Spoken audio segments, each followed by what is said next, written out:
And just how excited are you about next week and what's coming in the next 2 weeks? Like, to go against French opposition this stage of the season, especially La Rochelle coming here, must be a big one for everyone. Yeah, like it's massive for the club. I think lads will be bouncing in on Monday now, excited for a European week where we can play La Rochelle at home. Obviously, good rivalry there in the past, and they've all been close games and come down to probably 1 score or 2 scores at the time. So, there'll be a great buzz. There's a great buzz in the change room there after that game, and we just need to keep building on that momentum. We can't afford sort of an off week now, so I think there'll be great sort of attitude and environment in on Monday, and the whole building will have a lift, and it's important that the whole building get behind us, and whether you're in the team or not, we need full support. So I think everyone's looking forward to hopefully having a big crowd in the Aviva, and we'll have that pumping and put on a good show. You spoke about the way you wanted to play today and the way you did play and the bit of flow that you got. How crucial will that be if that flows into training next week and flows into next week, and everyone's feeling good about the way you're playing, and it's kind of everything starts clicking for you? Yeah, like it was obviously a weird sort of start to the season where people are in all sorts of different situations, and even personally, like I feel like now I'm clicking.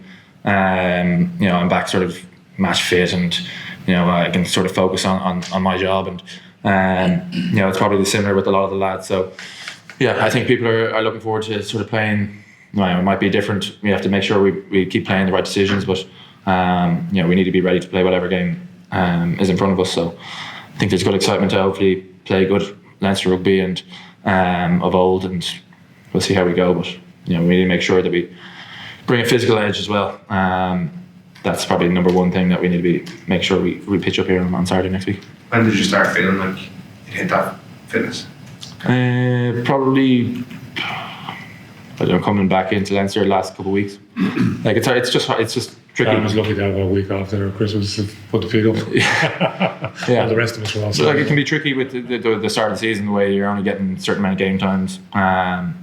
Just trying to get match fit again, because you can't replicate the time on the pitch. You can do as much training and running as you want, but it's nice. You feel like you're properly in the season now, and that was a good block of games now to get under the belt going into 2 big weeks, and I feel good. Is that your sense of training, Leo, as well, that you can see the lads, your kind of senior guys kind of starting to click? Yeah, it was a well documented start. Like it was a challenging period. But the positive part is, as I've said all along, you get to work with a lot of the younger crew. Like, and it's just they've just got to go through some of the experience. So it's great, and you're seeing some of those guys playing out there today. So listen, it's once you come through those sticky, challenging periods with availability and all the rest of them, you've come out better the other side of it. So, but we just need to keep kicking on now, and week to week control what we can, and like that's generally what we do training during the week. So, and that leads to the performances. And listen, as Dan pointed out, it's the wider group and making sure everyone's pushing in the same direction. So I know it sounds obvious, but it can be hard to do in reality at times. But because we have a very competitive group, which is great. As I said, we've younger guys who are gaining experience all the time. Plenty of experienced guys coming back in that have been out injured as well. So a few guys will hopefully be back in the mix for training next week, and then you can make some decisions, and it will lead to hopefully more positive performance as we go on week to week to week. So this 10-game block, listen, that's 6 down, 4 to go, so 2 Champions Cup games, which is round 3 and 4. You're not just in your own pool, you're against all the other pools as well. And then obviously we'll resume URC action against Connacht. So but yeah, listen, it's very, very exciting. Have you been keeping an eye on La Rochelle and what have you made in the season?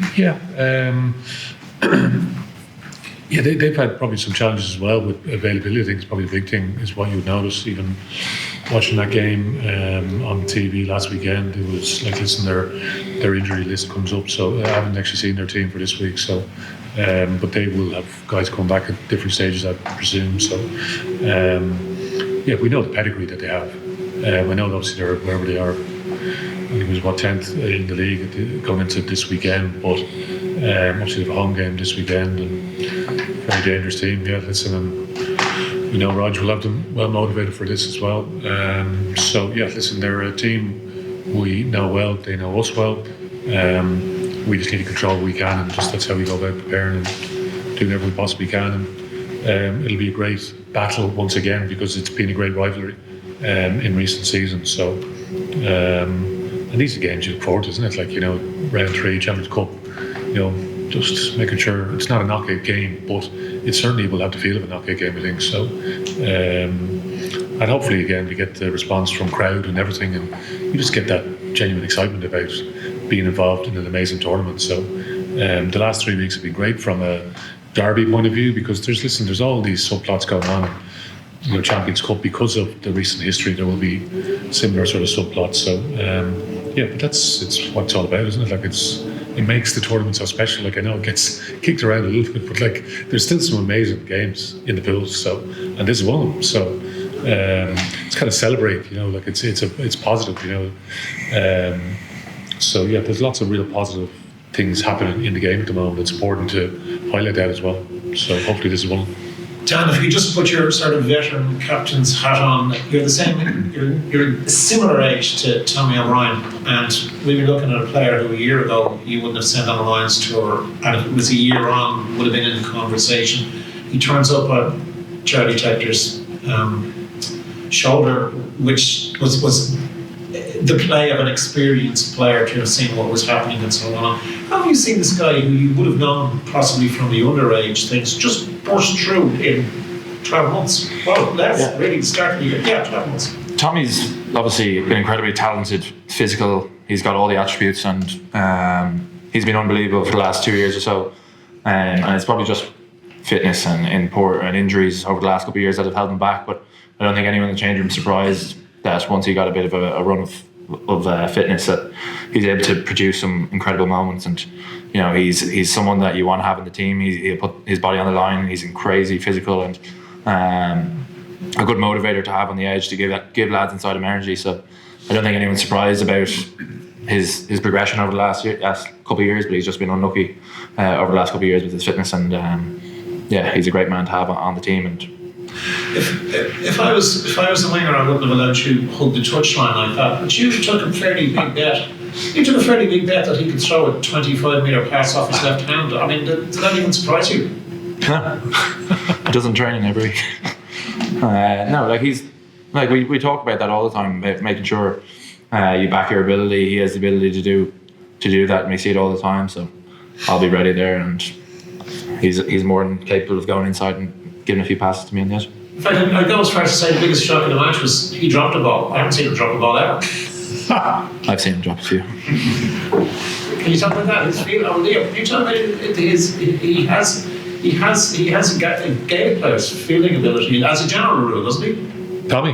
Yeah, not very good area, yeah. But he works hard at his game, so we've seen him in training for years. So it's not like it's a shock to us. He just had some very unlucky moments, injury-wise specifically, that have held him back. So, and that's the rocky road to get to this stage, isn't it? Sometimes it's just not straightforward. So, he's shown great resilience and perseverance and all those good qualities and character to get to here. And listen, you see, like he's electric on the ball, and he's tough and he's physical as well. So, good combination.